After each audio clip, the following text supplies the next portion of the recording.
How to fix Bluetooth on and off switch not working on Windows. What's up everyone, welcome back to the video. In this tutorial I'm going to show you guys how you can easily fix your Bluetooth toggle button not working properly. Let's get started.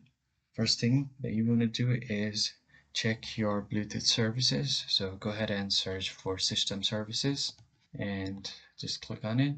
Now here on the list of these services you will have to find your Bluetooth support service. It's right here. You're gonna right click on it and go to properties. And right here you are gonna select your startup type as automatic. If it's set to automatic, then that's alright. So you can just click on automatic. You can stop it first and then start it again.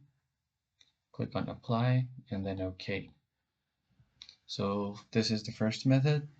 The second thing that you can do is right click on your PC, go ahead and click on more options and then click on manage.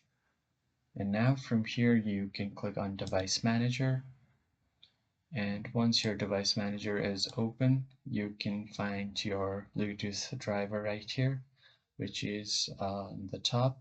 Click on the drop down, then on your Bluetooth USB module right click and update driver, or you can just select it and click on this icon on top. Click on search automatically for the driver, and if it says best driver for your device are already installed, then that means you don't need to do anything. But if it shows an update, you are going to want to update the driver. Alright, so once you do that, you are going to just go ahead and search for device manager here and open it.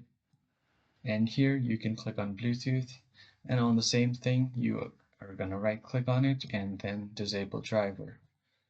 And once you disable it, you can enable it once again. And after you do that, give your PC a quick restart. After doing this, once your PC is restarted, your Bluetooth should be working normally. And that's how you can fix the Bluetooth toggle not working. If you found the video helpful, hit the like button and subscribe. I'll catch you on the next one.